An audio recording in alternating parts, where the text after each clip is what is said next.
When I arrived this morning, I was approached and asked, "Are you going to preach a fire and brimstone sermon this morning?" Right? He said, "Because they deserve it." I won't tell you who that is.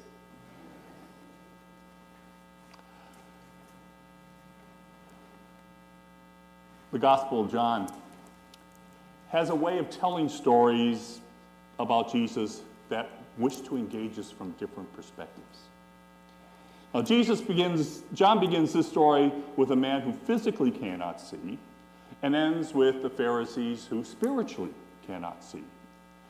And in the middle is this drama of transformation that moves between perspectives and invites our participation. So one way to engage the story is by identifying with those other key characters in the story and in this drama, the disciples, the blind man, the Pharisees. The disciples open this drama with a question that still gets asked one way or another. What did this man do to deserve this handicap? Who sinned? Now, for the disciples, and true for so many of us, I think, occasionally, is that everything happens for a reason. And since God is both the giver of blessing and the giver of curses, God must have a reason for giving what God does to any particular person. So the question is, who sinned? Now, Jesus' response is that this isn't a matter of sin. Not everything that happens can be assigned blame. Some things just are. And perhaps instead of judging a person's condition and assigning blame, we might consider that in any given situation, there's an opportunity to show and see God's love and power. So we begin. In Act 2, in walk the Pharisees. We've got a problem here. God does not work this way. We have our laws and traditions by which we know what God can and will do. We have values and principles that we have to uphold and defend. I wonder how often we might be blind to God's activity in the world because we can only see out of our traditions, out of our values and our principles, and defend what we know is possible and what isn't possible. Now, Pharisees could not see God's hand in Jesus' healing because it was the Sabbath. And God doesn't work on the Sabbath. That's in the Bible. It's the law. Their principles held that a man who was born in this condition was because of a sin. And that cannot be changed. He had been judged by God, and so as the story moves on, we are privy to this internal struggle among the Pharisees of trying to understand what could not happen, happened. So they interview the healed man. They call his parents. Is this your son or some imposter? They were unable to have compassion. They were unable to praise God. They were unable to accept God's activity because he couldn't have healed on the Sabbath. That's in the Bible. He was a sinful man. A few years ago, I was at a party in our neighborhood, and somehow the conversation turned to religion and salvation. Weird that that would happen when the preacher's in the room. And one of the guests declared that he had no doubt that he was going to hell because of the things that he had done in his life. And he was all of about 35. He wasn't looking for confession. He wasn't looking for forgiveness. That's just my situation. My comment at the time was, well, you need a bigger God.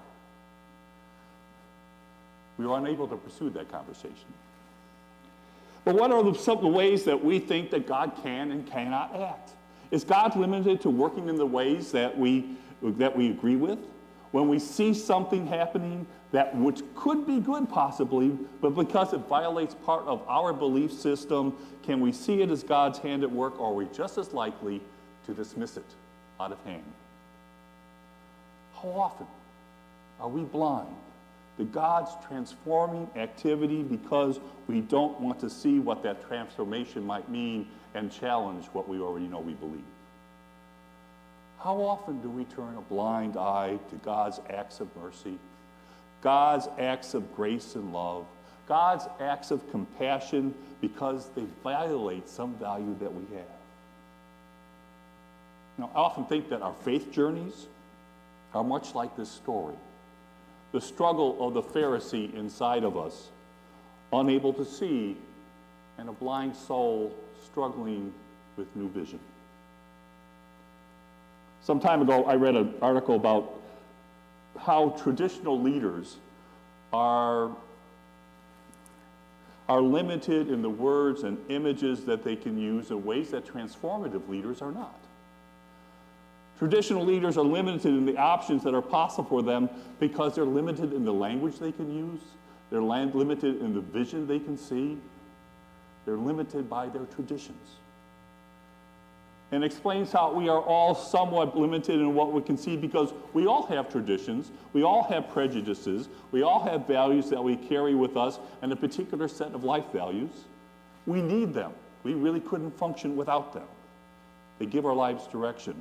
But when these important groundings for our lives put blinders on our eyes, we may very well miss something new that God is doing amongst us.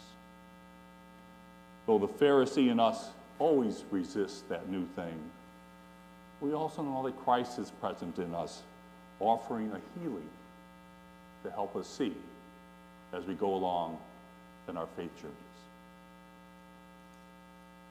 Now, there can be a problem with being healed, though. It means a change in our responsibilities, in our relationship with others and with God. The blind man, who never asked to be healed, by the way, suddenly found himself in the middle of a conflict. His neighbors were not sure about him. The Pharisees all but attacked him. Even his parents were not sure what had become of him. As a blind man, he had no responsibility. No one expected anything from him. But now he had to take a stand on who he was. He had to come to a new understanding of his identity. If our faith journeys are indeed a journey from moving from blindness to seeing with new eyes, God's love, God's grace, God's activity within and around us, if our faith journeys are leaving behind limitations that we impose on our understanding of what God can and will do, then our journeys mean accepting new responsibilities for how we respond to God's action when we become aware of them. Sometimes that means changes others would never have expected from us, or we of ourselves that can be really hard to accept. The healed man eventually went to Jesus, the one person who in this story understood and accepted his changed life. Through believing in the hope that Christ had given him, this man gained true sight and finally decided that seeing clearly and accepting responsibility was better than remaining blind and a victim. The drama of this story is one about a man who could not see and others who were blind. We can be like them, blind in one eye and unable to see out of the other, or we can let Christ's healing presence create a vision in and for us, one in which we are able to look into ourselves as well as to the world around us, seeing clearly with the eyes of faith that which is good, and being able to be proclaimed, Lord, I believe. And in so doing, participate in God's wonderful drama of redemption. Amen.